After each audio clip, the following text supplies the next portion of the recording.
this, and it will be available to everybody and others at a later date. We'll put it up somewhere and let you know where you can access it. There'll actually be an article in the AIC News that also provides the link, so colleagues can see it later as well. And if I could all ask you to make sure that you are all on mute at this point, that would be really helpful. Thank you very much. And so I am going to start sharing my screen.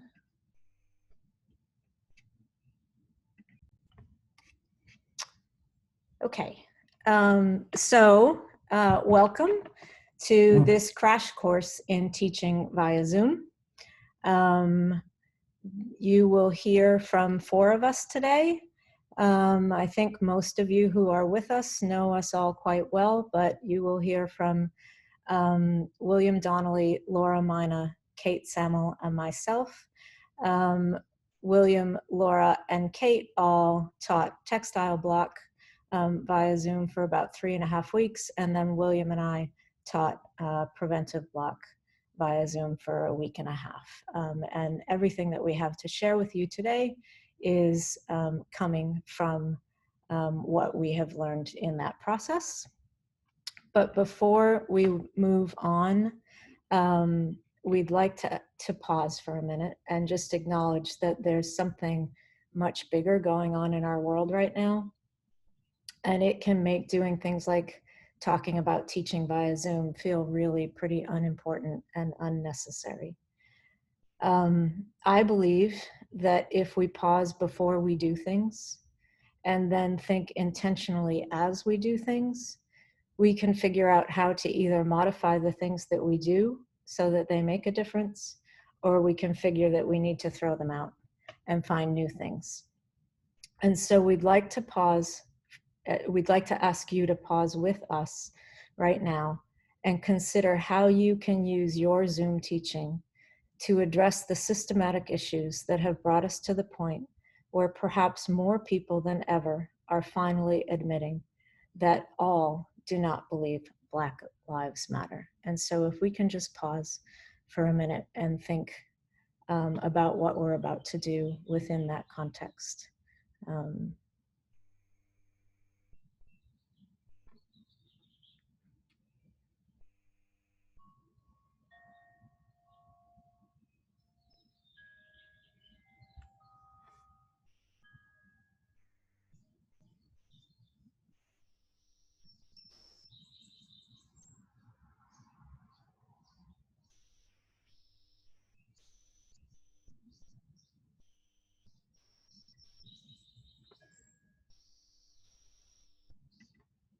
Okay.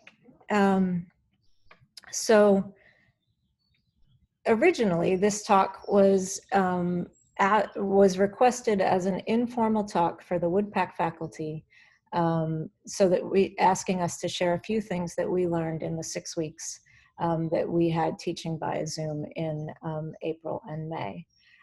However, we know that the news of this talk has spread much beyond WUDPAC, which is great. We're thankful for that. We're hopeful that we can provide some helpful information, but we want to pause for a minute just to gather some details to help us understand who is out there listening to us today. And so we're going to do that by taking a poll. Since we're supposed to be teaching about Zoom, I thought I would, before we take that poll, teach you a couple things that I learned in the process of putting this presentation together. And so what I learned is that if you schedule your meeting, right? So if you use the schedule function on your Zoom page and you pre-schedule your meeting, and then you go to that meeting in the meeting section, and you start the meeting, which you can start the meeting anytime. You don't need to start the meeting at 9:30. You can start it 5 days ahead of time. But if you start the meeting, then you can preset all of your polls, right? And so what will happen is you start the meeting, you get this screen. At the bottom of the meeting is this polling button. You click that polling button, then this blank poll comes up. You can add as many questions as you want and as many answers to those questions as you want. And then it will save the poll. And so you can do that as many times as you want. You can save as many polls as you want to use throughout your teaching session, and you can have them all set up ahead of time. So you don't need to do them while you're on the screen. And so at this point, what I want to do is actually take a poll with you. And so you should now be able to see that poll. And if you would all answer that poll.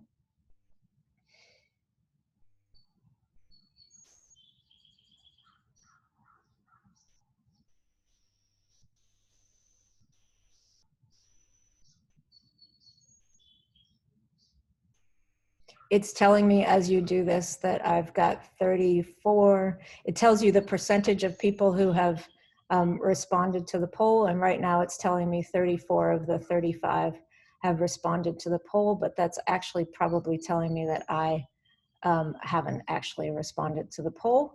So I'm going to end the poll. There's a button that just lets me end the poll, and then I can share the results. And so now you should be able to see that we have 11 people from WUDPAC, 15 from Winterthur, 4 from other departments at the University of Delaware, and 4 from outside Winterthur or the University of Delaware. So now there's a button that I can click that says stop sharing, and I can close out the poll. And so what that tells Laura and William and Kate and I is that most of you will have some context for the format in which we've been teaching, but I think it would be useful for us to just set the stage a little bit more. And so, as I said, we've been teaching for 6 weeks between the 4 of us. We typically teach 6 hours a day, 4.5 or 5 days a week. And for all of that time, there were pretty much 2 of us teaching at any one time. There were very few times that there was really just one of us on the screen.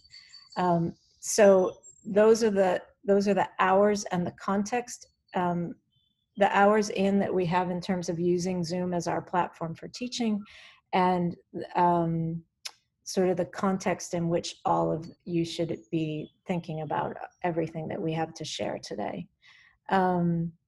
So what we've done is break up what we've learned into these categories, and we're going to take you through sections for each one of these categories. We fully recognize we're not experts in distance learning in any way, shape, or form. We, just like all of you, were thrown into it in the middle of March and had no choice but to figure out what to do. We hope that what we have to share will be helpful, and we're sure that you will have things to share with us that will be helpful as well. We would like to ask you to use the chat function at the bottom of your screen as we go along. And we will be monitoring that chat function. And if we feel it's appropriate, type your questions in as we go along. If we feel it's appropriate, one of us will interrupt the speaker to ask that question. But otherwise, we'll save them all up and deal with them at the end of the presentation. But that way, you don't need to try and interrupt us. But you can get your questions in there, and we will respond to them as best we can. And so with that, I'm going to turn it over to Laura Mina, and she's going to take it from here. Thank you, Joelle. When I was asked to transition Textile Block from an in-person learning experience to an online learning experience, it did feel a little overwhelming at first, but what I'd like to share with you are some of the strategies that helped make that less overwhelming and make it actually into what I think was largely a very successful block. One thing to keep in mind is that much of what we teach and how we teach is based in those in-person experiences. And so it's not a simple translation to go from the classroom to the Zoom room. But for me, I found using a list of core learning goals to build my new syllabus rather than relying on a list of my previous classes really helped me to create my new syllabus for textile block. Next slide, please. At WUDPAC, we really focus on object-based learning, and really nothing can replace looking closely at objects with students. This type of experience is so valuable and irreplaceable. However, distance learning, or DL, can provide significant opportunities to connect students with objects. When I was setting up to teach textile block, one of the memories I was holding was a very recent memory of when Nancy Britton, upholstery conservator with the Metropolitan Museum of Art, came and visited for a day working with Sarah Towers, who is doing a minor in upholstery. And the two of them spent probably 2 full hours slowly circling this easy chair with original upholstery, taking in all the details, looking closely, talking together. And this is what I knew we were going to be missing out on with distance learning. And at first, all I could think was, we can't do this anymore. And that's where going back to thinking about those core principles and goals really helped me sort of get over thinking about it just as a loss. Next slide, please. In fact, I found that distance learning really can be object-focused in a lot of really powerful ways. One very simple example that's just in a PowerPoint is that PowerPoint slides can combine images at different magnification levels, and this is really great for allowing a group of people to see things up close. Sometimes it's hard actually to gather a group of people around a particular object or around a microscope so everyone can see the same thing. But by using images at different magnification on the same slide, everyone can have that shared experience of looking closely. Another opportunity is that you can do a side-by-side in Zoom using both a PowerPoint and a demonstration. And Kate did a great job of this in a class talking about dyes, prints, and finishes for textiles, so that she was able to supplement the images in the PowerPoint with using demonstration collection materials that she could work with in real time during the class. We were also fortunate in that there were study collection textiles that the students took home with them for their documentation projects. And that's a really big block-long project where the students do a lot of research into one particular piece that's appropriate for the block, a textile in this case, that includes looking from a conservation angle at the condition and possible treatment options, but also looking from a cultural and artistic context standpoint. And I really love the social media post that Allison created with her piece for Instagram. And you can see just how up close and object focused she really is in her work there. Next slide, please. So in thinking about transitioning my syllabus from in-person to online, I used this metaphor of a pyramid, so I hope you'll go with me through it. So at the top of the pyramid, kind of the smallest section, were classes that I had already built that were lecture style, that were PowerPoint based. And these classes were extremely easy to transition over to distance learning. So they were, as Linda would say, the no-brainers, the easy ones to do. And that was great to have a few like that, but it was the minority. It was the smallest group of classes that were like that. In the middle of the pyramid were lots of classes that were built on hands-on experiences that could not simply translate from in-person to online. However, because I had a little over a week to prepare for the online textile block, I was able to work with Kate and William and many other people to assemble kits of hands-on materials to send home with the students, so that even though their hands-on experiences were very different online than in person, they still had a lot of rich hands-on experiences. At the foundation of the pyramid are those class goals and competencies. And I really found that by continuing to reference those, I was able to feel really satisfied with the syllabus that I was building and not to just get frustrated over the fact that one specific class might have to change deeply.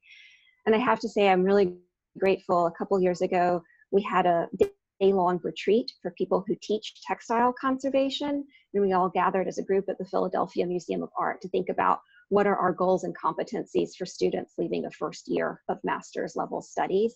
And going back to that list and really thinking deeply about that list helped me feel positive as I was building this online syllabus. So I'd like to talk you through 2 examples of very specific classes that had to go through pretty big evolutions of change. The first is one that was really focused in the collection of Winterthur, and I think all of us who teach really try to focus a lot of our classes, not just with the collection pieces at Winterthur, but also with the physical spaces at Winterthur. And so I created a class that was really focused in the rooms at Winterthur, and this was a collections care class where I asked students to survey textiles in the room in situ and think about their treatment needs. The students also had hands-on experiences with vacuuming textiles in situ in the room. Clearly, there was no way to translate this class into an online format, but initially, I really tried. I looked at the old survey forms from last year and thought about, could I have the current first years read the surveys from last year? Could we maybe talk about using those surveys to write a grant? I really tried to just do a translation, and it just kept not working and not working and not working. So eventually I refocused myself on the goals that I really had for the class. I wanted students to understand ideals for display of textiles, to be able to contextualize and prioritize treatment and display needs, and to effectively communicate conservation concerns to a general audience. And so thinking through all of that more deeply led to the creation of the distance learning class, which still focused on collections care for textiles, but was really well suited and leaned into the potential of an online format. So students picked partners, and each team researched collection guidelines for different types of textiles. And then the teams synthesized that research into posts that are part of the Family Treasure series on the UD Art Conservation website. And I'll talk in more depth about that project in the section on collaborative projects. But I really felt, even though these 2 classes are extraordinarily different, they really come back to a shared set of goals. Next slide, please. Another class that was very challenging to translate was one that involved hands-on chemistry. So in the on-site class, we had partnered students working to dye silk filament threads that would be used for conservation. And this was great because they had hands-on experiences with dye chemistry, and they also got to think about color matching with dyes and fabrics, which is quite different than color matching with other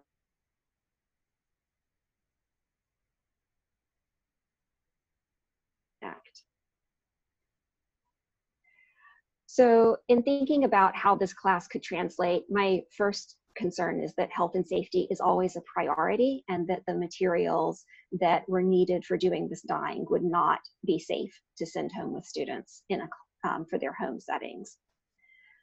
So again, thinking back towards my goals, I realized that I really wanted them to think about color matching and aesthetic compensation for textiles, and I wanted them to think about how dyes behave. And so there are textile paints that are used by conservators that, even though they're paints, they behave very similarly to dyes. But these paints have much lower health risks, and I felt really comfortable sending the paints home with the students in kits with SDS so that they had full health and safety information. And these hands-on kits the students had enabled them to create color-matched patches for damaged fabric pieces that were just little swatches we made up for them. And that gave the students those opportunities to think about color matching with paints that behave like dyes, and color matching with textiles in general. So again, I felt like even though the online class was very different from the on-site class, they had that shared common goals. And then next slide, please. I'd like to end on a really positive note and say that, in fact, sometimes online creates really excellent opportunities that can strengthen classes from what was possible on site. And here I'm speaking about a class that was taught during the preventive block. So Joelle and William, please chime in if I leave out important details. During the preventive block, students work on a wet recovery exercise where they encounter a variety of materials that are in a simulated flood situation, and they have to plan how to address these materials and then actually engage in the recovery. I can speak from personal experience that working through a wet recovery exercise, it is very challenging not to just leap in and start recovering pieces. That is really what I always want to do. And for the students, I think it was no different when they were in person. I think it was a challenge to get the class to slow down and really focus on the most important parts of this exercise, which were to focus on thinking and communicating, so that the plan was formed carefully before any physical actions started. In the online version of this class, William set up the wet recovery exercise in his kitchen, and then the students could see what was happening in real time and direct him in the actions that he should take. But because there was no opportunity for them to physically start recovering the wet objects, that really helped them to slow down their process of thinking and evaluating and deciding.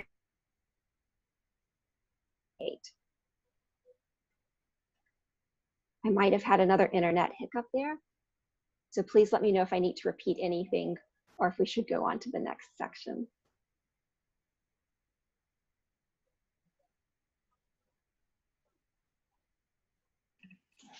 Good morning. This is William. I'm taking over for the next section. This is technical add-ons, and it's important to keep it simple, especially in these times as far as our setups and teaching online. We don't have to be polished. In fact, less polished presentations are more relatable to students. The more we produce online content, the better what we produce will become, and we have to start somewhere. If you're nervous about teaching online, remember that you have likely taught your specialty for many years. Please be yourself. The camera is a view onto your teaching, and if it helps to imagine that students are there with you or just on the other side of the lens.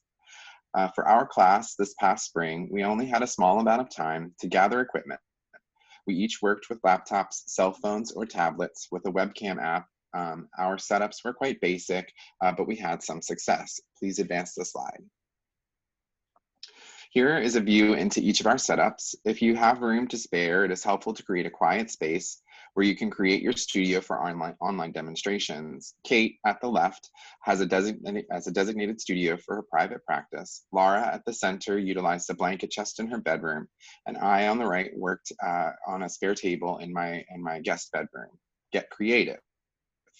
On our left, we see Kate's setup where she used an iPad Pro on a tripod mount to show off the side view of her work table. Laura at the center and I do have like a camera overhead with a special cell phone mount. Laura's was mounted to her work surface and mine was suspended from the card catalog at the back of the picture. For lighting, you can see that Kate relied heavily on windows in her room, so she had a lot of natural light. Laura utilized a desk lamp that was sort of angling on her wall and worked with reflective light. And I primarily work in a dark space, so I added some ring lights to my space. Advanced slide, please. So ring lights in my setup are usually used for selfies, but they're not just for social media influencers. The lamp with the tripod comes with a cell phone mount and a Bluetooth remote for shutter release. Kate will talk more about the Bluetooth remote a bit later in her section when she talks about sort of filming for her teaching. In many ways, I prefer the desk lamp. I had sort of a malfunction with one of my ring lights and ended up needing this desk lamp in order to do the wet exercise.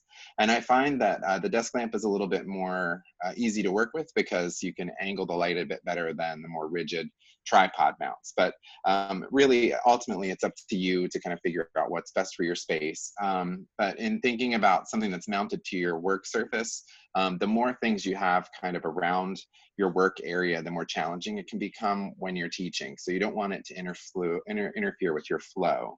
The best feature of the LED lights is that they can both be dimmable and you can adjust the color temperature. So you can play around with the light for your preference. Please advance slide. So in thinking of speaking aids, a choice of microphone can be based entirely on your personal preference. It is recommended that we not rely on our computer's internal microphone. We're adding a lot of extra things like, you know, you're potentially adding one, if not two cameras. You know, we're have a Zoom call open. You're also potentially using other software while you're running your computer, and so the fan starts running, you know, and so it's better if we kind of pull that microphone out. So you either get a podcasting microphone, which was recommended by someone that we were listening to last week, but the issue with the microphone, a freestanding microphone, is that, you know, you have yet another tripod in your space. And I'm fairly active usually when I'm doing these demos, so I like to either have a lapel mic or a headset. And so just really kind of think about how you're going to work with you in your space. So please advance slide. Laura had heard about an app called EpoCam by Canoni. It turns your cell phone or tablet into a webcam. Extension software is also needed for your computer in order for it to recognize the app as a camera. And adding it as an option, it will add it as an option within the Zoom call as another camera. The app can be downloaded from the Apple Store or Google Play, so it works with both Apple and Android devices. And it also likewise works between Apple products and PC products. For Apple, you have two options for connection through Wi-Fi or USB. And PC computers or Windows-based computers can only connect through Wi-Fi. The function works well, but it can become laggy or somewhat delayed with unstable Wi-Fi. It will happen, and it is frustrating. This is the primary reason for us to think about possibly pre-recording most, if not all, of our demonstrations. Please advance slide. The table-mounted adjustable, so we're going to talk about cell phone mounts and tablet mounts. The tablet-mounted adjustable arm, like here on the left, is what Laura and I use, and that is really good for overhead displays. So if you're doing things where students need to see your hands, you know, like more like a crafting style, or, you know, Laura used it for showing stitching and how to like do a needlework or needle, you know, doing the needlework that she was doing in demonstrations. I used it for that wet exercise and for sealed package making. So there's lots that can be done from overhead. The freestanding tripod at the center is what Kate used, and it worked for her tablet, but they also sell them for, you know, cell phones, and you can also attach webcams to these tripods as well. Later in the presentation, we'll talk about sort of, you know, where we might want to go in the future, and so you can do that with webcams as well. And then the Bluetooth shutter release on the right can be purchased separately as well. So if you have a tripod already and you want to use your cell phone, you can get this Bluetooth remote without buying a lamp and all of that jazz. Please advance slide. In thinking of our workflow, it's important to take a less is more approach when using objects for teaching. So you don't want to bring out a whole bunch of things because we're working by ourselves, so we don't want to over plan, and we want to pick objects that perform double or triple duty. So if you have an object, if you're trying to show certain features of objects, then have three, try and find that one object that covers all the bases. This eases up on your space kind of. So, you know, I have a space off to my left where I would put my demo objects, so I could easily kind of turn and bring them to my table. So you want to think through your setup. Where is the needed equipment placed? How will your equipment hamper your teaching flow? So like I mentioned earlier, you know, if you've got things attached to your table, you know, will you bump into them? So try and think that through. Where are objects for the demo materials? Keep them nearby. And personal comfort is most important. And that ends my section. Please advance slide.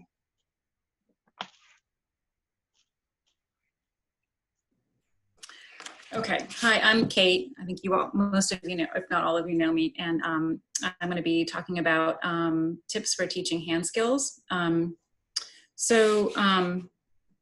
Next slide, please, Joelle. Just a little background. Laura and William have gone into a little bit, but we found out approximately 2 weeks or 3 weeks ahead of time that we were going to have to go online with all of our block teaching. With admissions and spring break, we had about 2 weeks to figure out how we would present, gather materials, and put together kits. And actually, Laura just had 1 week because she was involved with admissions. We were really fortunate, thanks to Debbie Norris and the Art Conservation Program at UD, that we had a paid undergraduate UD student, Philip DePaula, who had already begun prepping some of our materials for the block. And then once we knew we were going to have to convert everything online, he was able to help us pull the kits together. Oh, sorry, you can go, yeah. We also had 3 Textile Lab volunteers who helped to get all the kits, to the sort of mad rush to get all these kits together. You can see in this picture here on the screen that this is the kit sort of assembly line. So the sun's washing it out a little bit, but there's a bunch of different materials that we're using, and we put those into Ziploc bags. There's also plastic bins, and then everything was put into a large tote for each of the students. And this included, as Laura mentioned, GACP, or gifts of the Art Conservation Study Collection objects that the students could then take home for their documentation projects. Students who were not locally or living locally or on site, who had been away for spring break or other reasons, they had their kits and other things sent directly to them in the mail. And for some students, for some objects that we couldn't get into the kit soon enough, such as the needle felting kit, we actually sent directly to the students or dropped things to their houses if they were local in Wilmington. And when we were considering, as Laura mentioned, all this translation from in-person to online, there were a lot of different considerations. Of course, PowerPoint lectures are pretty easy, but a lot of these hand skills we had to think about what the really fundamental competencies are that we wanted the students to learn. So there was a little bit of switching things around and figuring out how we could get the students to learn those core competencies through these hand skills kits that they had taken home. And of course, we had to consider health and safety as well. As Laura mentioned, we couldn't send things home with them that required chemicals or other things that were going to be a health issue. So we ended up sending, as you can see on the slide, nine kits home with the students. There were 4 textile techniques, 4 conservation techniques, humidification, compensation for loss, stitching, adhesive stabilization, and cleaning plastics. And then 1 additional kit for woven structures identification. And that was just a kit with a number of different weave structures. And then they looked with Joy Gardner for that lecture simultaneously at their kits that Joy had as well. Okay, next slide. So these are the hands-on techniques that we sent home with the students, and this translated actually really well. A lot of in the past, the techniques have been fairly independently done.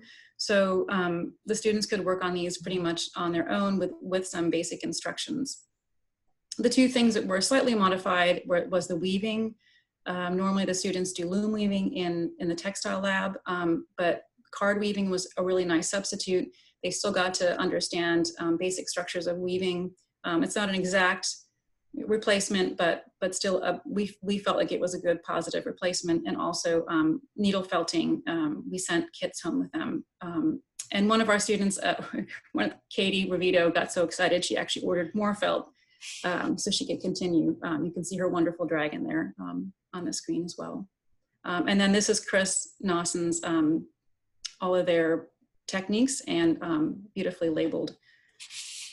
Okay, next slide. For hands-on techniques, we had four different techniques. This is an image, screenshot of Laura demonstrating humidification. On the right side of your screen, you can see the actual kit that we sent home in a Ziploc bag with the students. It has 4 different, or I think 3 different types of fabrics that are creased, plus Gore-Tex, blotter, or blotter and Mylar, and a piece of muslin. And then the nice thing about this, having 2 cameras, as William explained, having the EpoCam app on her phone, she was able to film her hands as she was demonstrating the the humidification, and also we could see her as she was lecturing, as you can see at the top right of that screenshot. So that was a nice feature. And you can see she has a very small workspace. You can see the edge of her laptop there. So it was a very compact setup, I think, for all three of us in most cases.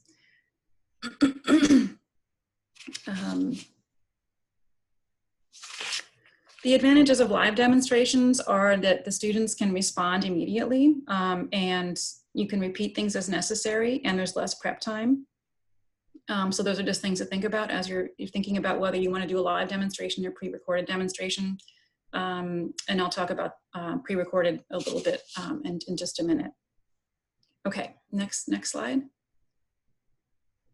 So this is a live demonstration that I did on stitching. Another one of the kits that they received was for stitching, and that was a part of the textile stabilization kit that they received. So this is just a clip from the actual Zoom recording. And it looks like it says it can't be loaded. I hope it's going to play. This is a case where the Zoom technology is actually really nice, because if there were technology issues, a student's internet dropped out, or they had to miss part of the lecture or demonstration for any reason, they could go back and rewatch these demonstrations at, you know, whatever was convenient for them. And in some ways, things like stitching actually translate really well to a live demonstration, because you can see it's on a big screen. In some ways, it's better than having 10 students, as I think, as William mentioned and Laura mentioned, crowding around a table. So that worked, it worked fairly well. Some of the drawbacks, of course, as William mentioned, there can be a lag time if you have two cameras set up. Also, sometimes the focus can be difficult, I found, in terms of control, and also, you know, if your internet drops out, that can be a problem as well. So those are some of the drawbacks of doing live demonstrations. And I don't know if is this going to play, Joelle? I have a short clip. It doesn't seem to be. I'm not sure why. Okay. So should we just move on to the That's next okay. slide? We can keep moving on. I also found a really nice video from CCI on conservation stitching that I had the students watch. So another really nice aspect of teaching online is that there's a lot of different people that you can involve that you wouldn't necessarily be able to involve, although students are generally fairly accessible. And we did record, I think, probably most of the textile block lectures so that the students could watch them again at a later date, which was really nice. Through Zoom. So this is Sarah Towers' lecture that you can see on the left side. She did a PowerPoint presentation on a project that she worked on using fabric paints. As Laura mentioned, this was our substitute for the dyeing practical that we were not able to do. So this worked really well, and it was really nice to be able to bring Sarah in. I think the students really appreciated having a perspective from another student. And she had very recently done a lot of work with textile paints, so she was able to share tips and tricks and what worked for her. And after she gave her presentation, I did a live demonstration. You can see on the right side of your slide is a picture of the kit that we sent home with the students. There's a palette and the textile paints, and then some aged silk fabric with a loss cut into it. And then a number of different types of fabrics that they could use for loss compensation for the hole that was cut into the aged fabric. And this allowed the students not only to practice mixing colors and actually color matching, but also looking at the sheen and the finish of the compensation fabric and how well it matched to the aged fabric. So this was a nice combination of PowerPoint, live demonstration, and actual hands-on activity. And it was in this lecture that I realized that the students really, really need clear goals also about what the point or the end goal of the kits is for them. Whether it's a specific skill that we want them to learn and we want to give them feedback on, or if it's more of an experiential sort of sandbox exercise. They really need to know a lot of those things ahead of time to get the most out of these take-home kits. Was there a question in the chat? Let's see. Jocelyn was asking if we would put together a list of the toys we use successfully, as it would be great for her fall teachings. Sure. Okay, next slide. Another thing we were able to teach online fairly successfully is textile handling, and this is a demonstration that William did. He used his personal collection. He was able to show folding, rolling, and packing of textiles. And again, you can see he was using the EpiCam app, and you could see both his face, so you could see him talking, and you could also see his hands, what he was doing as he was handling the textile. Again, sometimes there can be a delay, but this worked fairly successfully as well. I think the students got a lot out of that. Okay, next slide. So for wet cleaning, I did a pre-recorded demonstration for the students. And the advantage of doing a pre-recorded video are that if you have a lot of downtime during a demonstration, such as wet cleaning, where you have an hour or two long soak, you really don't want the students to have to sit, or you don't want to be running a camera for that whole time. So I could do a series of shorter videos that I could then edit together or show in segments, which worked really well. And this is my setup. At my table, you can see the iPad is in the top of the picture, and I have two lights. Lighting is very important. And then I recorded directly onto the iPad. And then the other nice thing is that the students can watch these at their leisure. They can watch it and not have to worry about taking notes, and then go back and take notes and watch it again later if they need to. Okay, next slide. So this is my actual setup that I did. As from the last slide, you can see the first part of it when I was doing some testing and demonstrating testing. I set up in my office, and then I set up the rest of it in my bathroom, just because wet cleaning can get messy. Here you can see I have an extra, even though I have really good lighting in the bathroom, I set up an extra light because lighting is really important. And then I have the iPad set up on the stand. And as William mentioned, the Bluetooth remote was extremely useful, so that I didn't have to keep getting up and down. And I also didn't have to touch the iPad. When you're doing a recording with several different series, if you touch the setup, it can throw off your framing. So it was really nice to have this Bluetooth remote. I could just press a button and it would stop and start the video recording. Made it really easy. And then the bottom left corner, you can see a screenshot from the video where I'm showing the different materials or tools that I would use for a wet cleaning. Okay, next slide. This is another, just a short clip I was going to show as a contrast, but it looks like that's not loading either. And if anybody would like to see any of these videos, they're all available, either the Zoom videos that we recorded or the pre-recorded wet cleaning demonstrations. I'm happy to share them, just if you send me an email. Okay, why don't we go ahead to the next slide.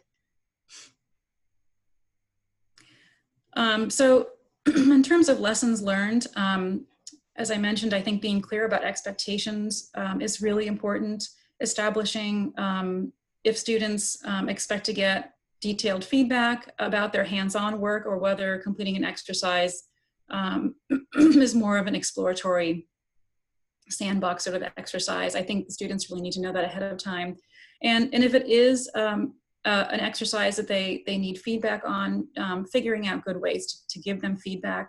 We found that probably the best way for students to share their work is through still images that they can do share with screen sharing, as opposed to using their cameras live. That was less successful only because people have different qualities of cameras in their devices. Lighting can be a problem, as can technology and internet speed.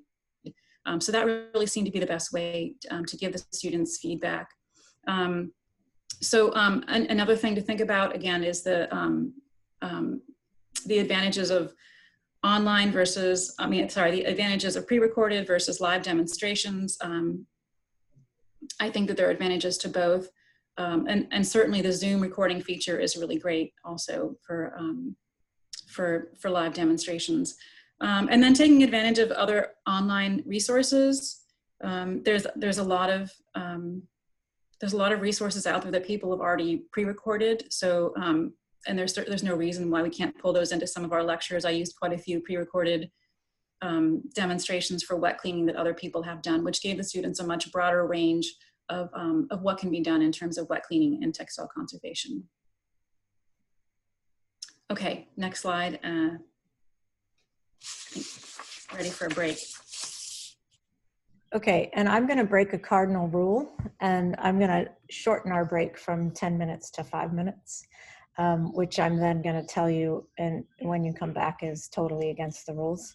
But we have a lot more that we want to get through. So please go take a 5-minute break, get yourself a cup of coffee, walk around the house, whatever you need to do, and we'll start again at 10:25 on my computer.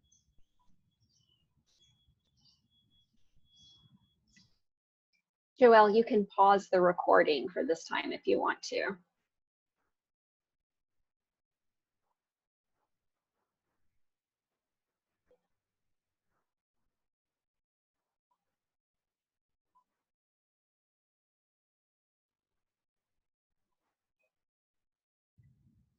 Hopefully everybody's back. We're gonna continue on, as you can see on the screen, what we're gonna move on to is talking about avoiding Zoom fatigue. And I think the first thing to say is that Zoom fatigue is absolutely real. There, you can Google it and you can find articles that came out very quickly after the pandemic started and we all got sent home. And these are 3 live links that will take you to an article written by the BBC, one by Forbes, and one by National Geographic, all talking about the reality of Zoom fatigue. For me, when I read the BBC one, 2 of the things that stuck out the most for me were that we get so fatigued, one, because we can't read the body language that we are used to being able to read when we're in a meeting. And so it's when we're physically together in a meeting. And so the process of being together on the screen is just much more mentally exhausting in terms of understanding what is going on with the people who are there with us. And then also the fact that we are staring at a screen for hours and hours on end is also physically exhausting. There are many other reasons that go along with it, but I think the important thing here is to know that Zoom fatigue is real. It is something that we have to deal with, and there are articles that you can get to understand more about it. So, I think this is grad school.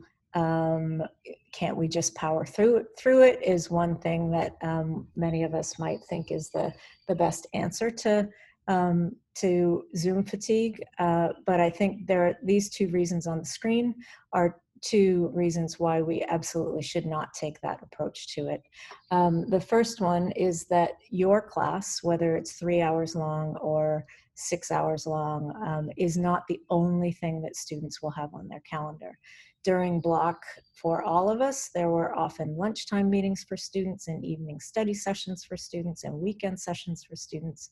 And so if you wear them out in your class, then they don't have the capacity to bring their best selves to the next class. And so we need to support each other by thinking about how we work with Zoom and avoid Zoom fatigue. And so even if you're thinking, well, I only have a 3-hour class, please keep in mind that they have many other things going on in the week that are going to add to that Zoom fatigue.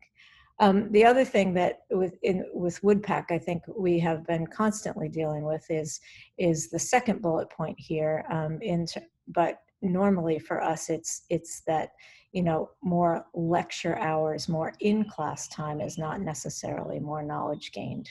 And I think the situation just gets harder for us with them on screen. And so we need to move beyond thinking that in order to have our students learning, that they need to be on screen with us and we need to be delivering content or discussing with them. I think we can all think about plenty of situations where our best learning has been done on our own in a quiet space with a task or a book or whatever it is that we're going about learning. And so that is absolutely valid teaching, to be thinking about context and structure and activities that will set students up to learn. It doesn't have to be just time on the screen together. So it does exist. We can't just power through it. So what do we do? A few of the things that we tried: one, taking regular breaks. We just gave you a 5-minute break, which some of you might have felt like, well, I don't need a 5-minute break. I'm only here until 11 o'clock. But we found that putting them on the schedule and taking them, no matter what, was really important. You can see a bit of the student feedback in the bubbles there in terms of how they felt about the breaks. For me, I actually set a timer for myself on the first few days so that the timer would go off to remind me to take the break, because I was worried that I would power on past it. And it was really helpful. And actually the students would hear it go off and then they would know that it was time for their 10-minute break.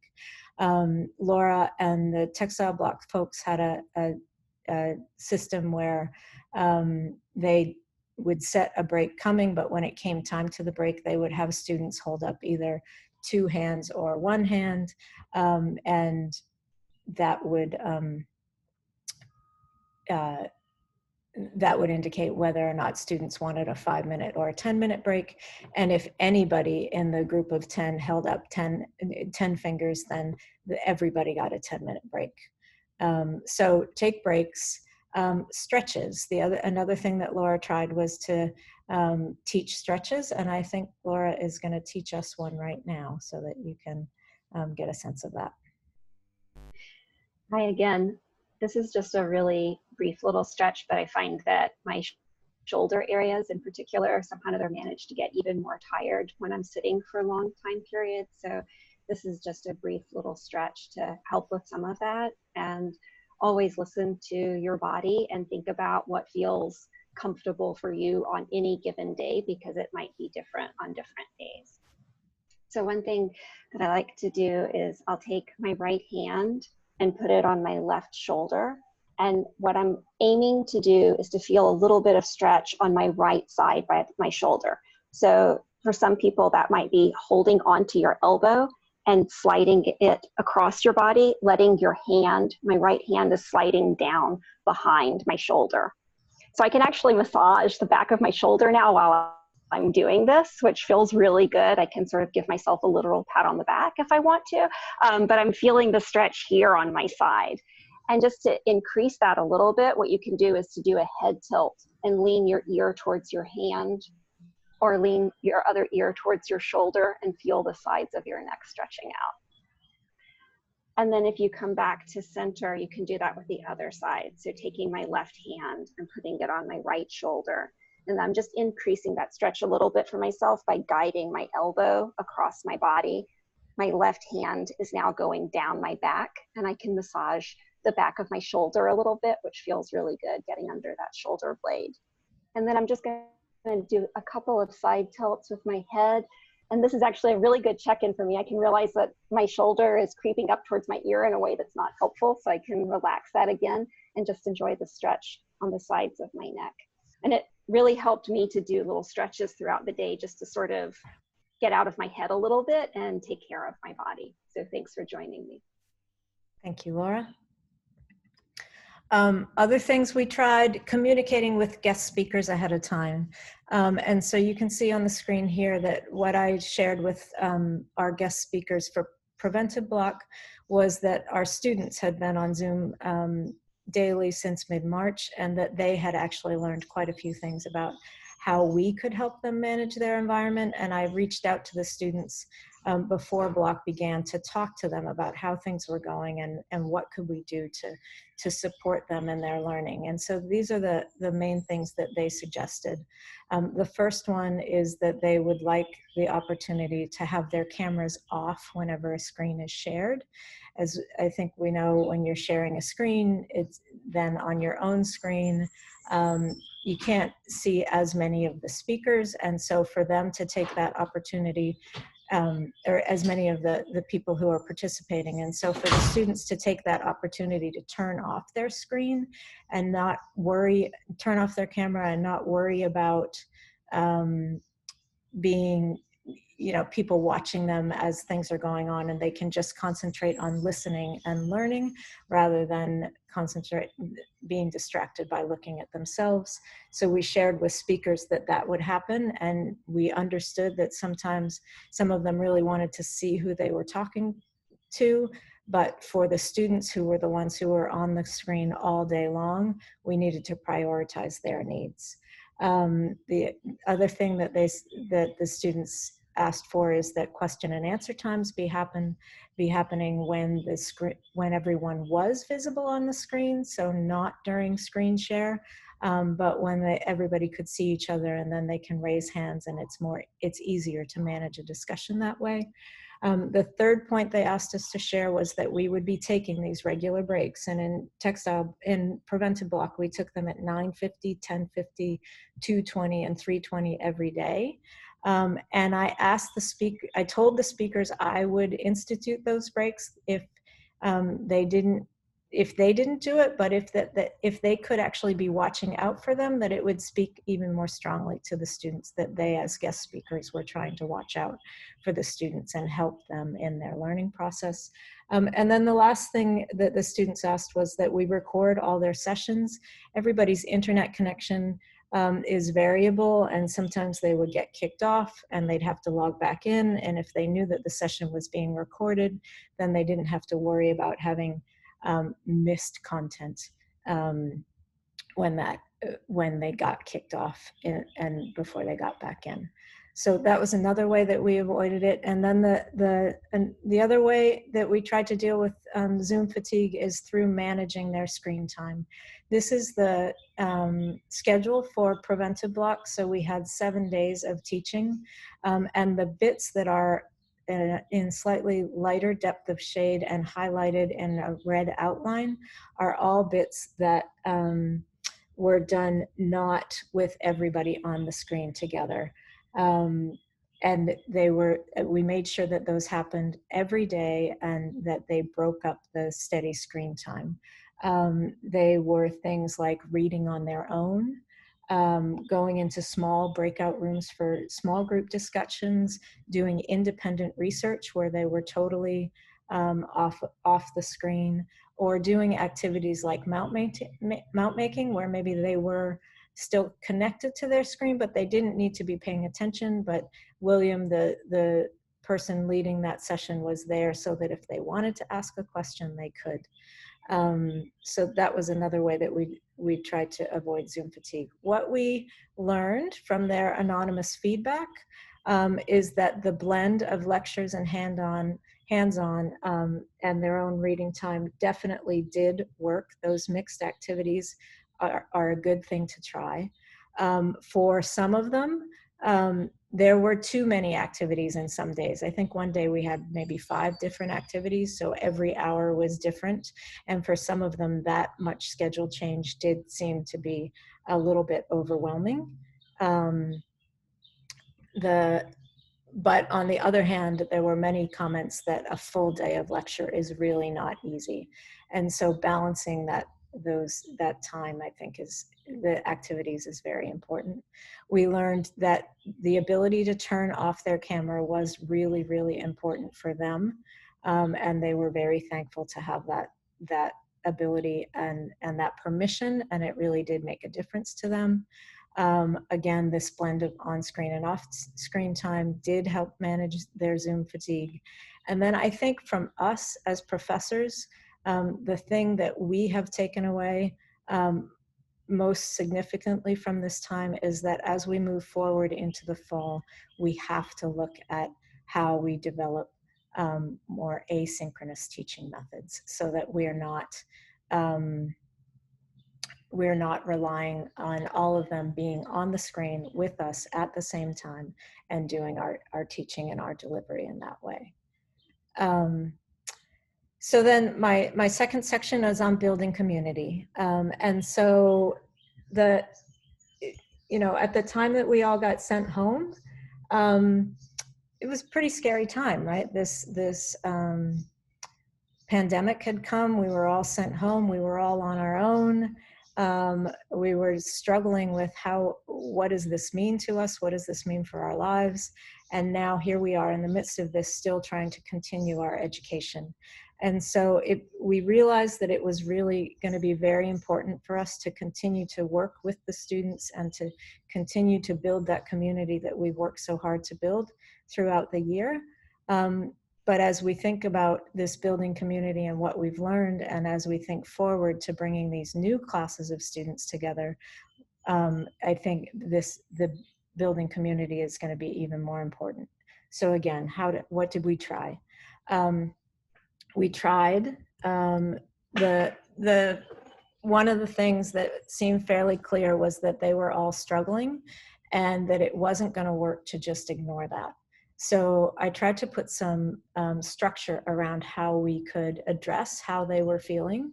And so we had a Google Drive folder that we were sharing, and I put in it this graphic that you see that has all these different emotions.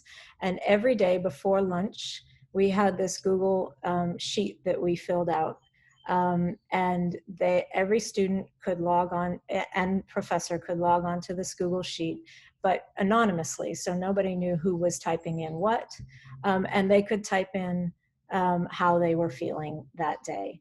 For me as their professor, it was really helpful for me to see how they were feeling, who was feeling good, who was feeling down. There were occasionally something would come up and I would follow up on that a little bit more. I had to do it anonymously with the whole group, but then they could see me being concerned for what I saw in terms of their feelings that were coming up. I'll share some of their responses to how they felt about it in a minute. But so we tried to put structure around understanding how everybody was doing. At the end of every day, we used another Google document. This is a Google PowerPoint slide. And at the end of every day, we would go in and everybody would type in a few words on a lesson learned that day. And so again, they could all have access to this Google slide. They could all see the lessons learned coming up. And it was another way to kind of generate easy conversation and to pull things easily and nicely to a close at the end of the day. And then this was something that I did on the very last day. So on the very last day of block, right as I finished up, it's the absolute end of their year. It's the last class they've had. They've made it all the way through 9 blocks. And so I had drafted 10 of these emails, each with a different question, which I then sent to them as my sort of last moment before I signed off, encouraging them to maybe stay together on Zoom and share their answers to those questions. And the response that I got back from them was that was one of their favorite moments of the whole pandemic time, because it really got them talking and sharing fairly natural conversation, which had been fairly hard to do until then. Other little things that we tried, I know that Laura had a moment where everybody came with a textile related joke, and they all shared their textile related jokes. We were very welcoming of any pet that wanted to join the class at any time, and just getting to know each other and the pets along with everything else really did help build community. Often right before lunch or right after lunch, we would have some chit chat as people were coming or going, talking about what everybody had for lunch during the day. And all those may seem fairly simple and kind of silly, except that natural conversation that you have when everybody's walking into a room or leaving a room together doesn't happen on Zoom. And so you have to find a way to set that conversation up. This is some of the feedback that we got, the anonymous feedback from students, which focuses mostly on the check-ins, the daily check-ins in terms of how we're feeling and the lessons learned.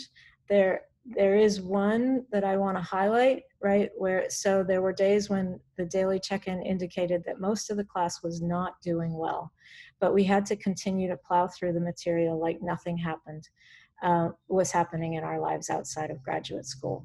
And so that, I think that does speak to a challenge in terms of checking in, understanding how we're all feeling. There was a day that I cut class about an hour and a half short because it was clear on the screen that they needed time off, but clearly there were other times that people were feeling that way. And so exactly, I'm not sure if I should have addressed things differently, but it's good for me to know that while people did feel that those check-ins were helpful in some ways, they were hard for people as well. And then for me, what I learned is that I really think one of our biggest challenges in the fall is going to be this community building. I feel like we're getting our hands and our minds wrapped around all kinds of other things that we need to know in terms of teaching, but this community building with a new group that hasn't had 7 months together already by the time we send them home, I think that's a big challenge that we have ahead of us. And so I think now I'll hand that over to Kate. Okay, thanks, Joelle. So I'm going to talk a little bit about managing discussions, which can be a real challenge, as many of you probably know, on a Zoom or any video conferencing platform. Joelle, you want to go to the first slide or the next slide? So one of the things we found to be most helpful, and I think all three of my co-presenters have mentioned this, is having extra people around to help. You can see in this screenshot that William and Laura and I are all present in addition to the 10 students, and this was really helpful. It's important to remember that online learning is really not the same as in-person. So facilitating discussions is really more complicated. Always leave extra time for anything that you're going to do online, because everything takes longer than you think it will, without fail. Guiding discussions really requires a lot more effort and planning. Having at least 2 moderators, as I mentioned, is really helpful. That way a second moderator can help with troubleshooting technology. If there's issues, they can also monitor the chat if the students have questions that's missed by the presenter. And then they can help with any other issues as well and help keep the discussion going if there's pauses or lags. And then a good thing to remember is that chat discussions can be saved for later. So at the end of a Zoom call, you can go in and save your chat as a document on your computer. And we routinely did that with every morning and afternoon session, so that if there were resources that either the students or the second moderator had added to the chat, that those could be saved as a resource for the students. Okay, next slide. So I think, again, this is something that we've all talked about, but communication is really critical. And I know Joelle mentioned that communication with any guest speakers that you have ahead of time is really important.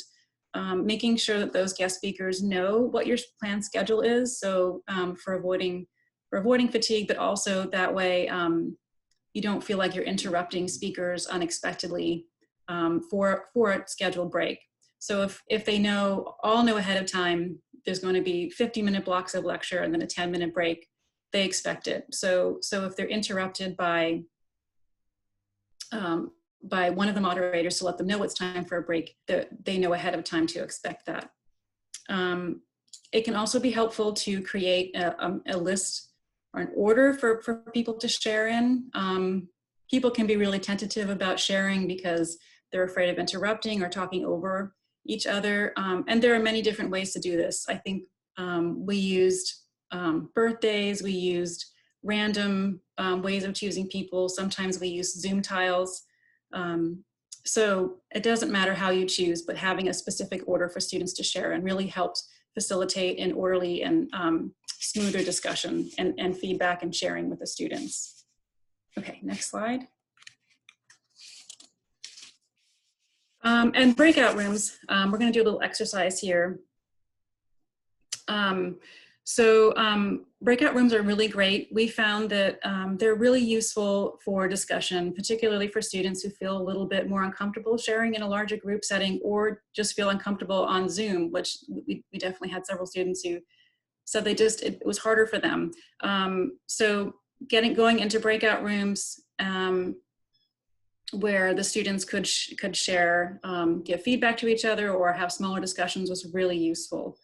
And that way you can also, if you're paying attention to who's contributing more and who isn't contributing as much, that can be an opportunity for you to encourage students who don't feel as comfortable to participate a little more fully. So we're going to do, with that said, a little breakout room exercise. We're going to split, Joelle's going to split us to. Hey, I think I'm going to suggest, we only have about 10 minutes left. So Okay. I'm going to suggest we skip the exercise, but if anybody wants to go through setting up a breakout room, we'd be happy to help them. Okay. Okay? I think Joyce had asked about it, but maybe we could. Should we do it? We Okay. could. We can do it. Do you want to do it? We could just do it for 1 minute. I don't know. Okay. That.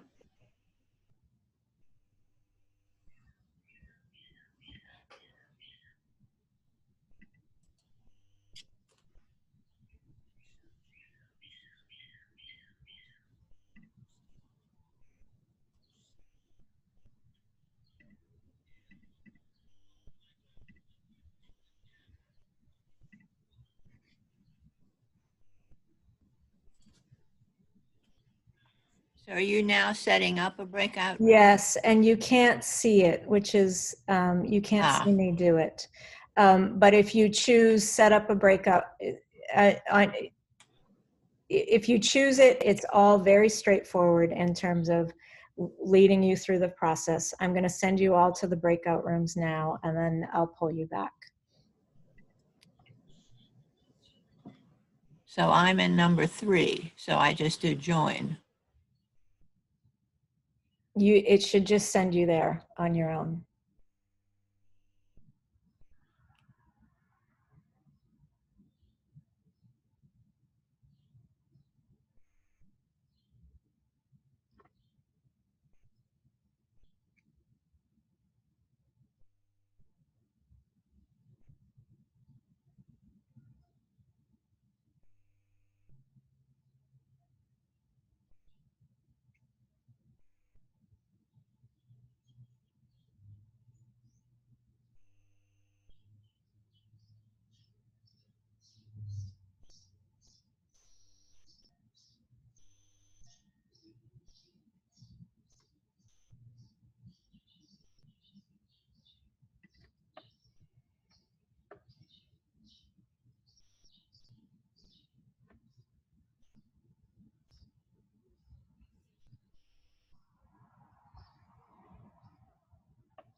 That was helpful to see what it looks like on the other end. Okay, great. Laura,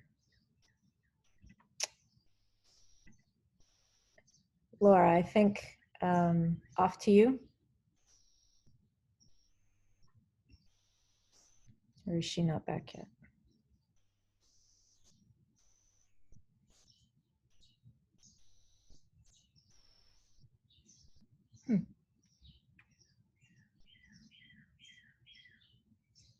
come.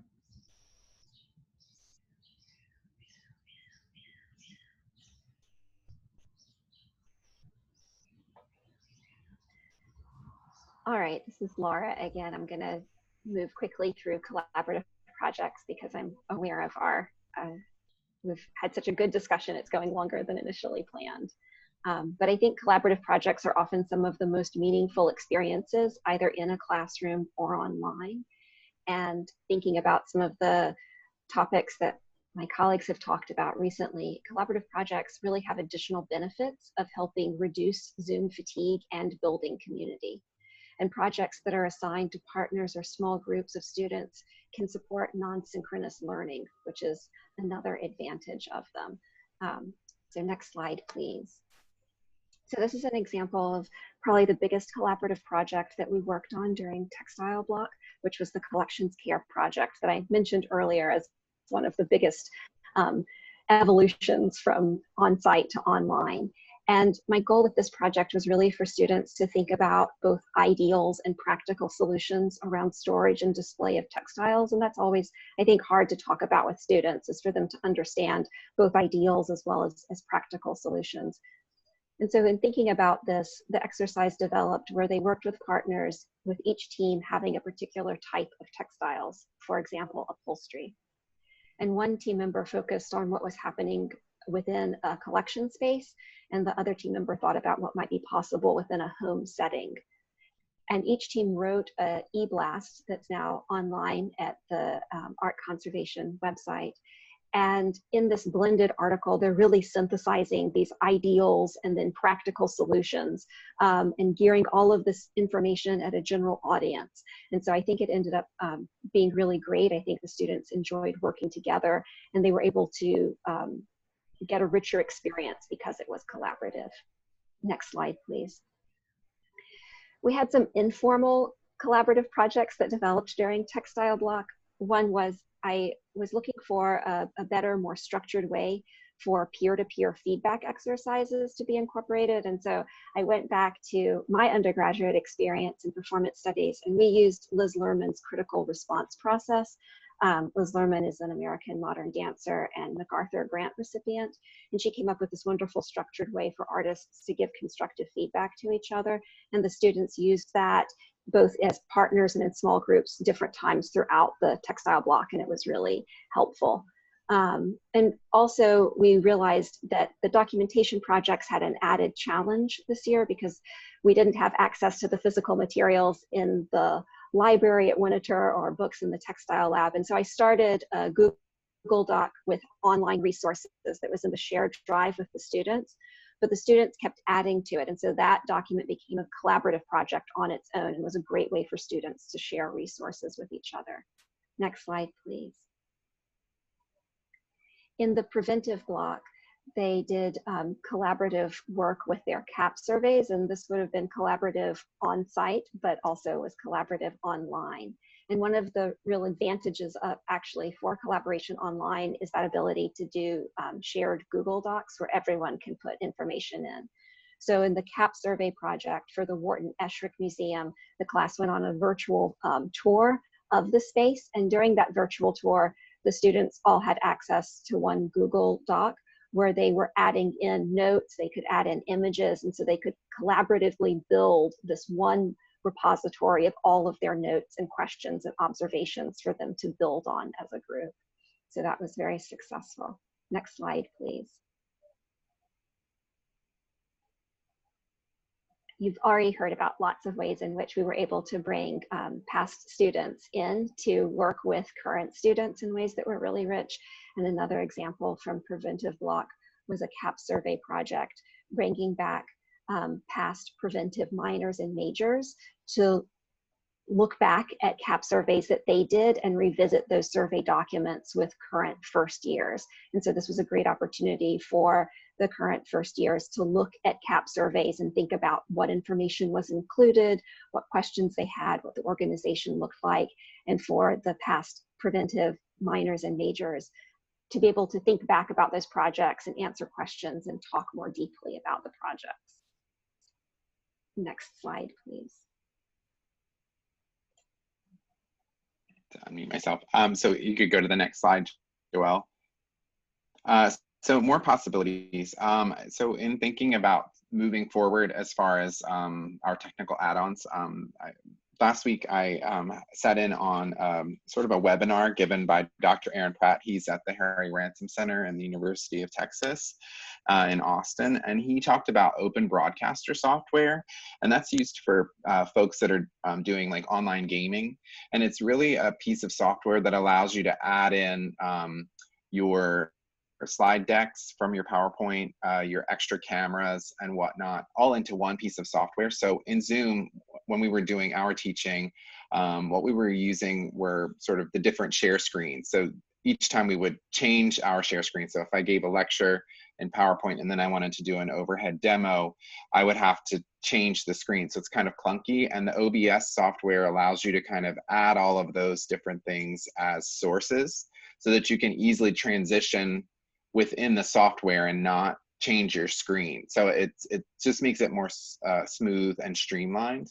And he really was recommending it.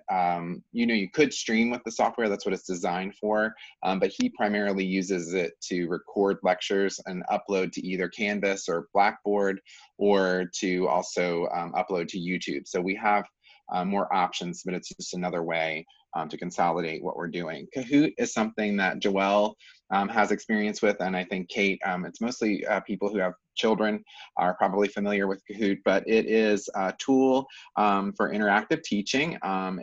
You can use it for lectures, content review, icebreakers, assessments, and more. I'm putting in Canvas, but I'm also gonna nod to Blackboard because I didn't know who would be here.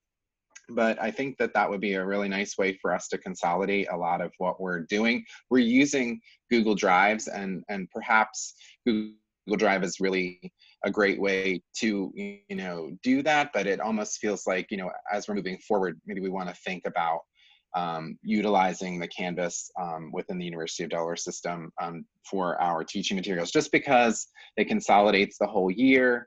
The students can access it for their reviewed documents, etc. And then we have Queens College is or purchasing a Microsoft system with software for broadcasting microscope images. But this is a really good segue into the Dynalite and hardware that you can buy. Dynalite, you can get a Dynalite with a UV light on it for about $600. And so it's a low-tech microscope, but you can connect it to your computer and broadcast the image. So that's a cheap way, especially if we're all kind of isolated rather than buy one big piece of equipment.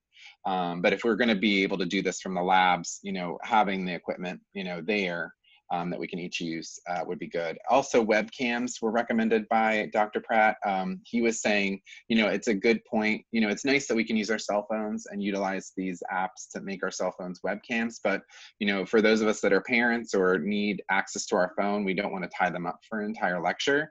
So maybe we want to consider extra webcams. So he was saying, you know, the webcam overhead, but then also a webcam facing you. So you're not relying on your computer's camera, again, sort of taking things off the computer to kind of help it along. And then because we're adding in so many extra pieces of equipment, and my computer has a USB-C port, so I only have 2 of them. So, and I'm adding in like potentially, you know, 3 extra things. It's good to sort of consider a USB hub. And so that is all I have for looking forward. So Joel, please advance the slide. And so I think that brings us to our thank yous, right? And so you've heard from the 4 of us, but there are so many more people that we relied on to make it through the 6 weeks of teaching, from Ryan giving up his kitchen for the wet recovery exercise to all the people who helped pull the kits together, to just everybody listed on the screen. And, you know, and I think, you know, we all know that it may be the 4 of us who were speaking, but there are so many more people behind anything that seems like it might have been successful. And so we'd like to now, even though we've gone over, I can see that there are questions in the chat. And so for those of you who want to stay, I think we can stay. I'm going to stop sharing my screen because I can't access the chat at the same time. Let's we can answer questions for anybody who wants to stay around.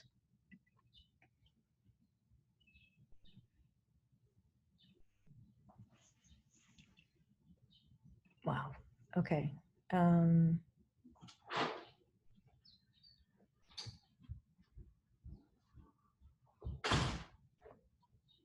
So Nina has a question if there's a way to visit breakout rooms, and if you're the host, you can drop in to a breakout room and visit it.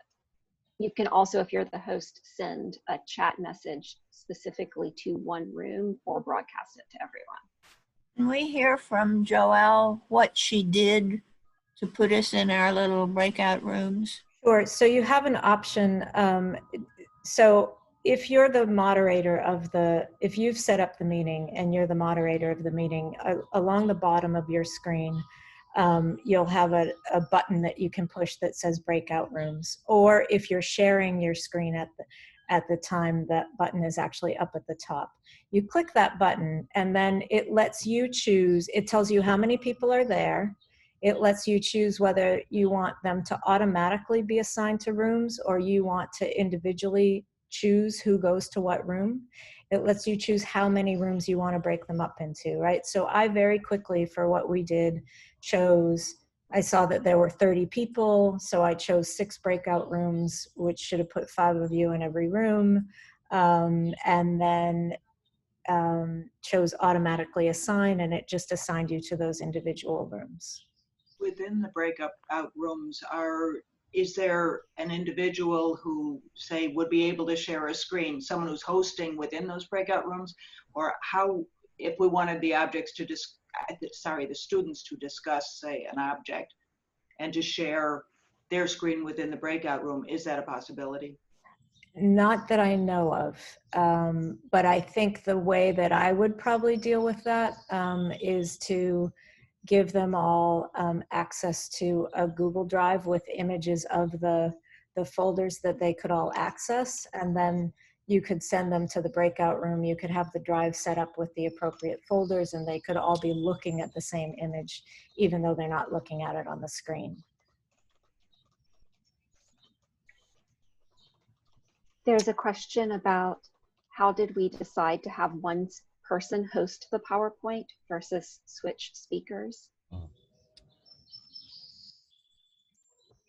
I can answer that. Yeah, go for it. We talked about, so as the moderator, in order for me to run a poll and in order for me to do the breakout rooms, I need to be able to do that. It's a bit cumbersome to stop sharing and then have somebody else start sharing. And we were using the same, the PowerPoint that we used, it was actually a Google Slides presentation, right? So we were all using that same presentation on the same Google Drive. So it just seemed like it would be smoother for everybody to just ask for the next slide to be advanced. If there'd only been 2 of us and there'd only been 1 switch in the middle, I think we probably would have switched. But because there were 4 of us going back and forth, it seemed more seamless to do it that way.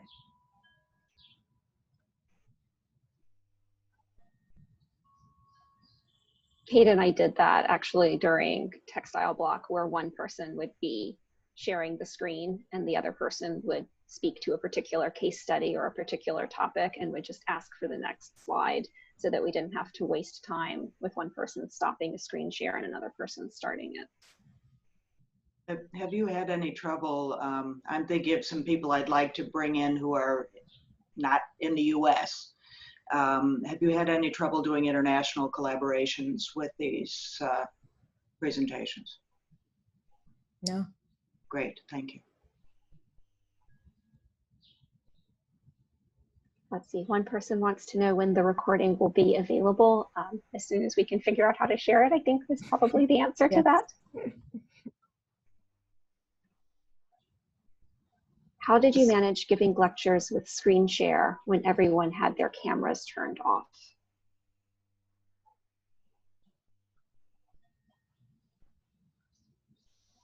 I'm not sure.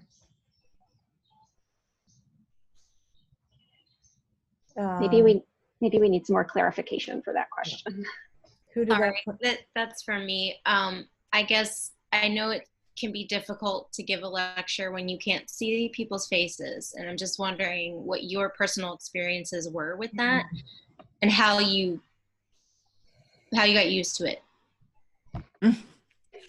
For me, you just got to get used to it. You know, it's awkward. It's awkward, but knowing how helpful it was to the students made a really big difference to me. And so, you know, I felt like I was speaking to the ether, and you know, but actually they do use the chat, and so sometimes that was a nice, you know, indication that there were people out there. But that's my experience. I don't know, Laura, William. Yeah, I definitely found it. I'll just say I found it is stressful because I'm sitting in my bedroom talking at my computer screen, which definitely makes me feel like a slightly more crazy person. And part of where one of my cheesy tricks to try to help make myself feel better about it is I have a little stuffed llama that I put where I could see it. So I felt like I was at least talking to, maybe still equally crazy to talk to a stuffed toy than a computer, but it helped me feel better. Like there was at least something with eyes looking back at me. I don't know that that's going to work for everyone. It was exhausting. It was so much more exhausting teaching online than it ever was teaching in person, because all of the energy that you get from being in a group, you get none of that when you're teaching online. So definitely, I think self-care is really even more important in teaching online, because the mental exhaustion I had was so profound after lecturing online. I found it for lectures like PowerPoint presentations, I get distracted if I see faces like in this setup, because I don't know, it's just too much. So I minimize the whole window of like onto people, because you only get 6 anyway. And so I just kind of throw them down to the corner and then run through my PowerPoint. The thing that I found I liked the interactions when I would do the demos, like when I worked with the second year students on, you know, the sealed packages seminar, like, you know, we interacted, you know, face to face, like while we were working, and that was good. But for the PowerPoints, I just hide everybody. Do you find that sometimes the people cover up the PowerPoint when you're trying to point to something? I've gotten confused about that, and I'm in speaker view, and our guest speakers are saying the same thing. They have to move the people out of the way to point to a corner of the slide. What are we doing wrong? Well, you can turn the people off completely. You know, so you can. What is that called?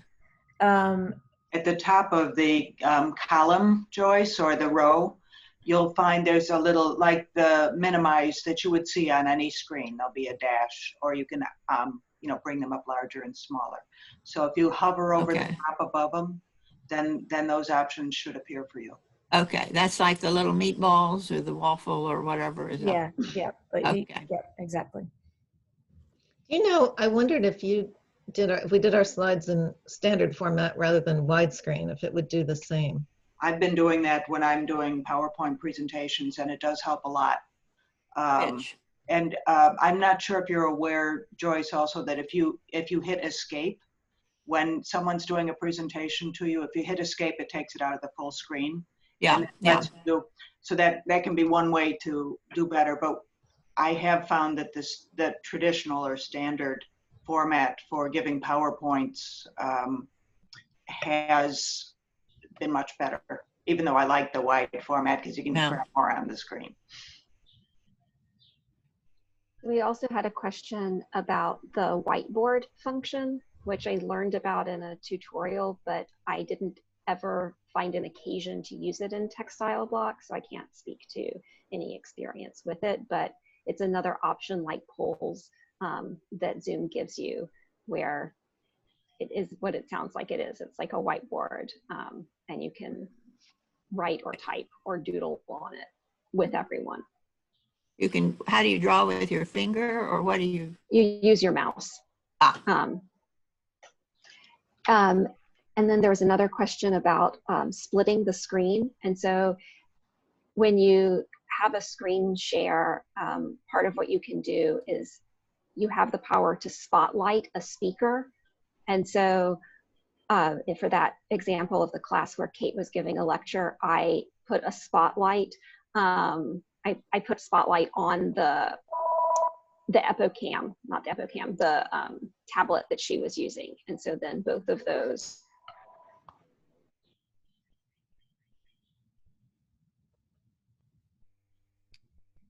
Did we answer everybody's questions? I'm still trying to go through and read them all. Are there any questions out there? Can I make a plea of something I put on the chat, which is, as we began in late March and April, one of the first things we did in paintings was collect as many really great videos that were on YouTube, and they were a surprising number. And we only looked at that point in paintings. And so I'm on the board of AATA, and I got Linda Bunting now all excited, and they have added that as a function to AATA to capture. And of course, there's Access, the group of all the teachers internationally and so forth. But could I please just encourage everyone, when you have time, send to me all the links that you have found, like one of you mentioned the CCI on stitching.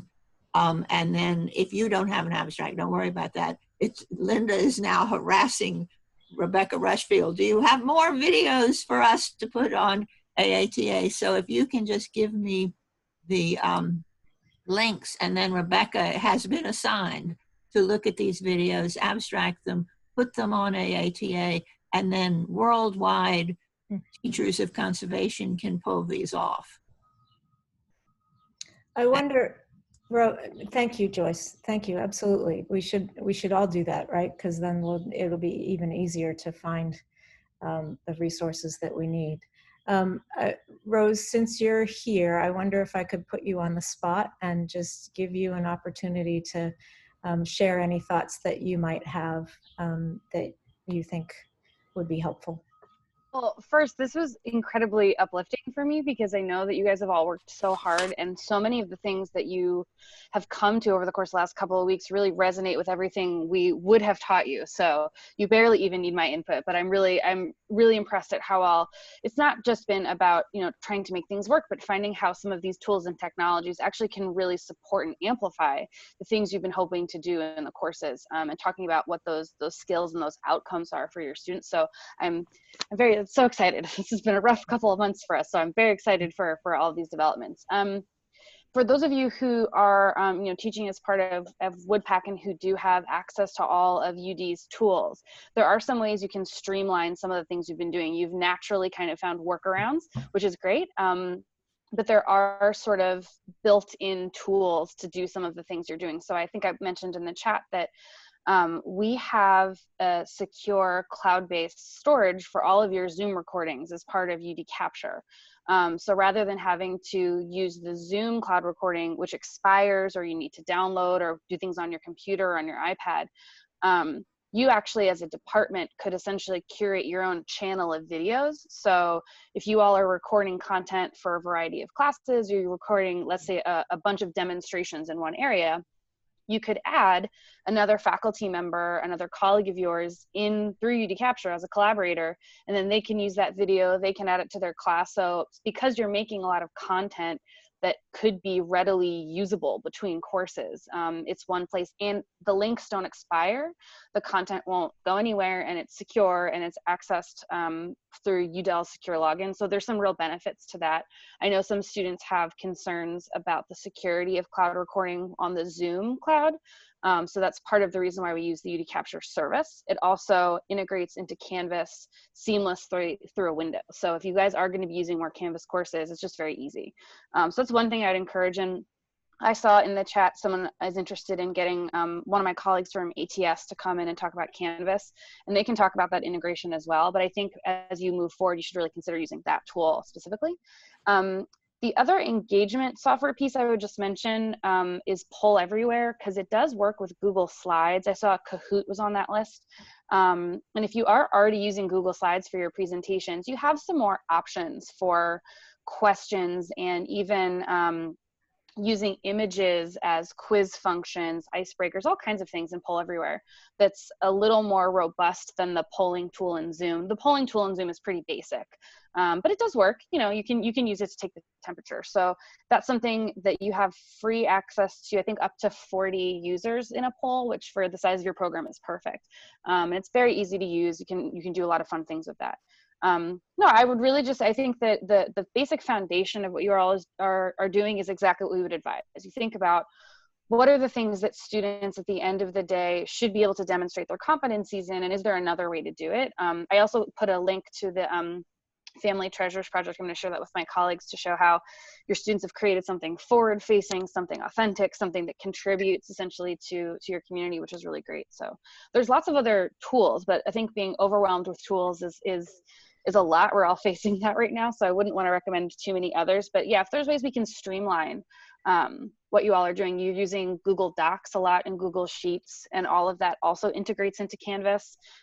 So for those of you just thinking about what's going to happen in the fall, also looking at some more asynchronous options, which I heard come up in the conversation, that's going to be a really nice way to pull a lot of these pieces together so that students can access things in a more asynchronous mode, which will be very different than what you all are doing now. So if that's a concern, we could talk about how to transfer, let's say, some of these strategies and techniques into an asynchronous mode, because that might be something we have to consider. And we have a course in Google, Capture and Canvas for Dummies. Sure, yeah.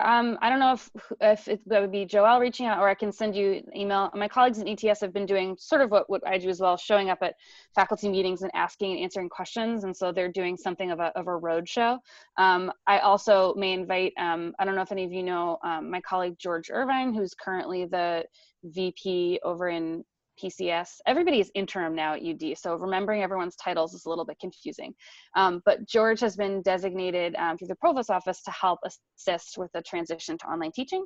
So he's been a great advocate for some of the tools, and he likes to also come along with me and my colleagues and just let you guys know what the options are. We have an enormous suite now of training tools, tutorials, walkthroughs, courses, programs. So some of it is just helping you find what's right for you. So absolutely. Can you please count the curators in when you do that too? Because Sure. Since we're not always as obvious to the UD staff, we're all still working in the 1620s, and you all are so far ahead of us. It really would be appreciated. I will. Yeah, absolutely. Joyce, I will follow up with Rose, Joyce and Leslie. I'll do that and get that on our calendar. Yeah, we'd be happy to. I think you've also demonstrated, and the last thing I'll say is that a lot of the things that you're having the students do, even though they're in their homes, is essentially similar to what they would be doing in the lab. So technology is great, but it isn't really a substitute for those things. So I don't want us only to think about how we can be doing, you know, VR and AR and simulation. Sometimes, no, you need to take something and hold it in your hands and manipulate it in practice. And so that helps with some of the fatigue of sitting in front of a screen all day.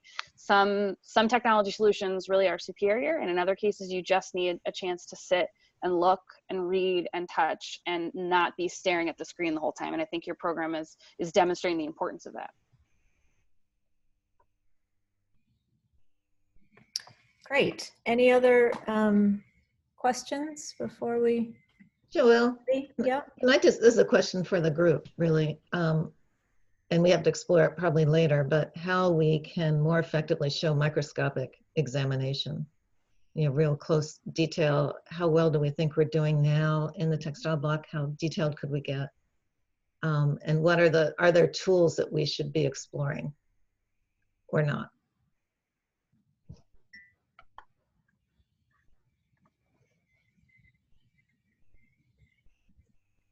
My sense of the answer to that question is yes, there are tools we should be exploring, but we don't even necessarily know what they are yet, and that we need definitely to have, and are planning starting next week to have conversations about how we deal with microscopy when we're teaching not at Winterthur. Yeah. One thing I would say. Go ahead, Laura, sorry. Sorry, one thing I would just add in with that came up is that typically for textile block, students work with miniature collection items. And so for them to do the destructive sampling, to do fiber ID with polarized light microscopy is a conversation they would have with curators. That option was essentially off the table since no one had a microscope at home. But they did have the ability to do magnification views, I think up to 60 times magnification. And so it actually ended up being, there were definitely limitations there, I'm not going to deny that, but I think some of the advantages were that we talked a lot about sort of the threshold for doing destructive sampling and how much information, how much contextual information you can gather before you ever get to destructive sampling, and how valuable that can be. So I would love to find ways to do microscopy with students at home, but I also feel like we had a really successful time with Fiber ID, even though we weren't able to go to that step of destructive sampling. Joan? Quick or not so quick question. For the early blocks, like preventive, paper, maybe organics, do we have a sense if there will be hybrid, like students in the classroom in small numbers yet, or is it too early to know, or is that off the table already? My understanding is that the current hope is that they will be here, but we will be in smaller groups. But it's not a definitive thing yet, and we have to be prepared for the fact that there could be an outbreak and everybody will get sent home. So I think, yeah, so there's a non-answer to your question. Anyone else? There's another question in the chat about possibilities of students borrowing from the study collection to work at home. I was just typing up to answer that. All of us are trying to create sample things similarly to what you guys have all been doing. In terms of ceramics and glass, well, glass is bad. We don't have a lot of extra things that can be taken, but we do have a whole bunch of objects that have been deaccessioned, many of which are virtually without value, so they're unlikely to go to auction. So I'm creating sample groups of those, trying to get some parallels and contrasting things for the students to take home. There are also the 2 demo collections that are usually overseen by Catherine Westbrook under the guidance of Debbie Harper, and they're very generous with sharing. The problem is that we don't have any clear way of tracking any of those objects. They're not tracked within the registration office. So what we would want to do is someday get those things back, because we use them all for teaching. But I'm sure that all of us will be happy to try and collaborate with you to find certain types of issues that might be examined, staining and things like Lauren and I would talk about, different sorts of repairs and things from among those groups. Does that help at all? Yeah, thank you. We are using a lot of them now as we do our teaching, but if our blocks are staggered, I'm hoping that we can be more supportive of you. Lauren? Yeah, I just, in thinking about how you all have been coping with the Zoom fatigue from your end, because it's not just the students, and we have a setup at WUDPAC where it's intensive blocks, so you're doing it all the time, plus you have other duties. And I just want to put it out there that maybe we can also think strategically as a faculty about how we can help those that are actively engaged in teaching, the ones that are not actively engaged in teaching in that moment. Because I think as we rethink how we structure our courses to go to online, we have to think about restructuring the other aspects too that can help support it from the other end. And I don't know if there's anything you have, maybe not right now, maybe it's something we continue to think about. If there were things that you found that were particularly challenging that you wish had been in place. Now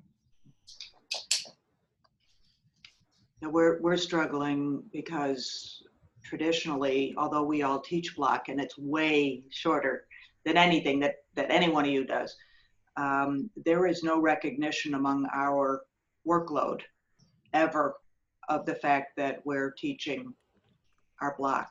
It changes nothing regarding our responsibilities.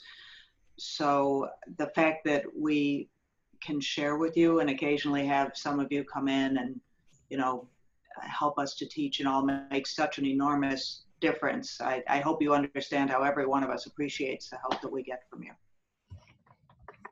Thanks, Leslie. I guess something that I think we do need to address, it was some of you who will be teaching block in the fall don't have a natural partner to teach with, just like Leslie was saying, the curators don't either.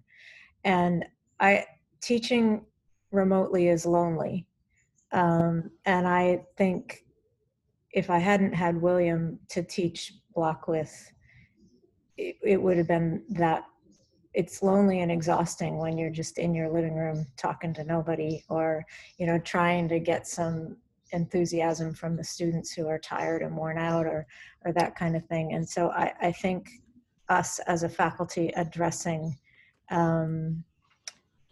those issues where we're thinking about how can we provide the emotional support and then just you know, even just pulling those kits together to be able to have a partner that you're working on to put the list together and you know, it's all brand new. And, you know, maybe if we have to do this for years, it will become like Jean Brown and it'll be no big deal from the Northumbria program, and it won't be that big a deal for us to do it individually.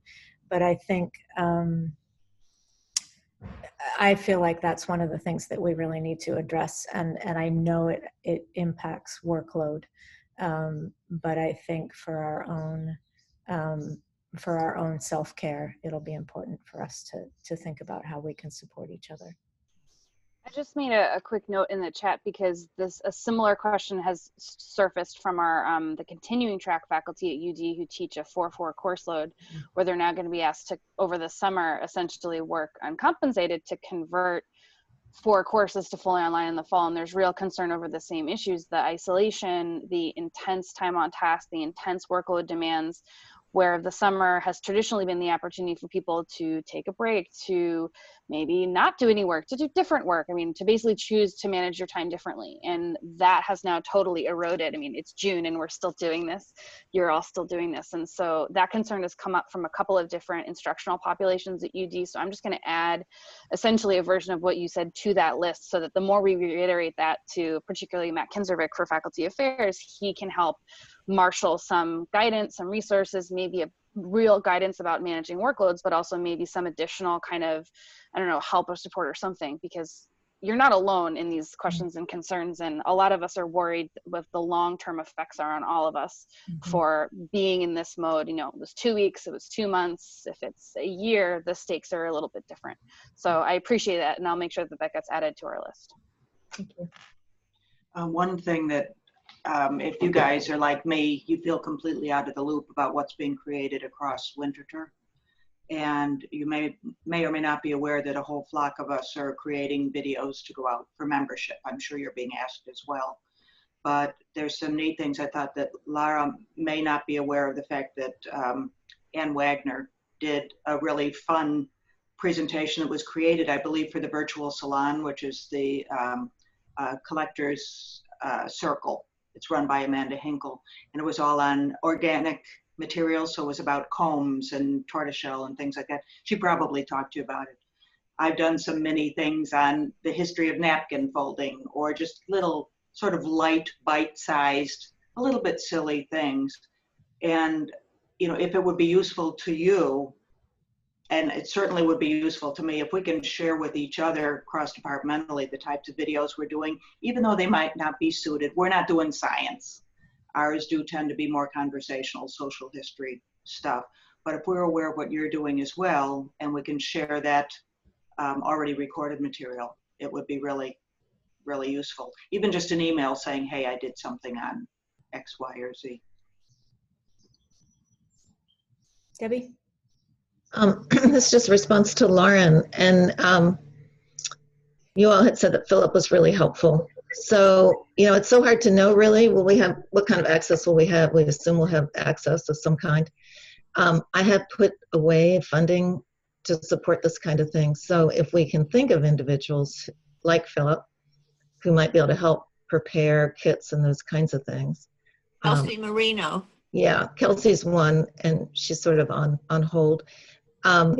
Miriam Just let me know. Miriam Helene. Yeah, we have all these nominations. So so we can do that.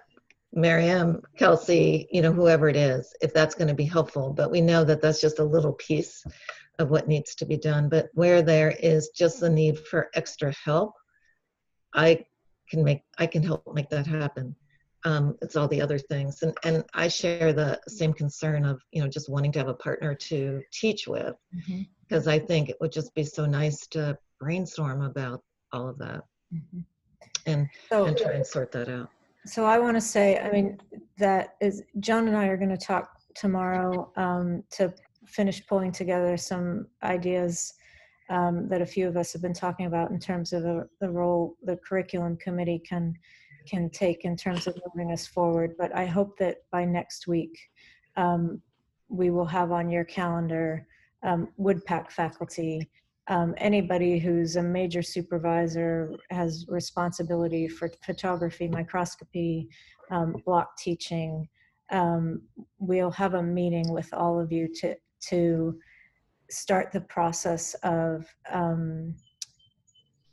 working out the details together, right? We'll divide you into some small groups so that you're working on similar tasks, and we have a directive from the university that we need to have hybrid and fully distance learning plans in place for the fall. And so we need to have those for both our first years and our second years in place by the you know, at the end of the summer. And so you're not being thrown to the wind in terms of, okay, please go off and take care of that and let us know how it goes. We're going to pull you all back together. So, you know, this is one step in the process along the way, but so watch for that email and that planning meeting. Joyce? Could I just add to the agenda the whole business of field trips and Winterthur cars or our cars? I've never read anywhere what even, let's say in July when we're open and haven't yet been shut down again from overexposure, like if you have a driver in the front seat and all the windows open and somebody in the second seat and somebody in the third, it's like, where is the thinking on that?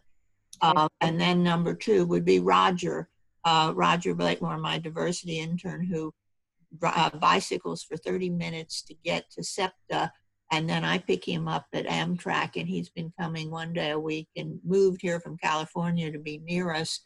And just, is there any way he can be safely transported, or should we even just say, don't take SEPTA, Roger? So I've seen discussion of that kind of thing on all of our rules and regulations about elevators and whatnot. Okay. Thank you. Yep, I've got them down. All right, anything else before we finish for today? I just don't want you all to feel abandoned and like this is the last, this is it.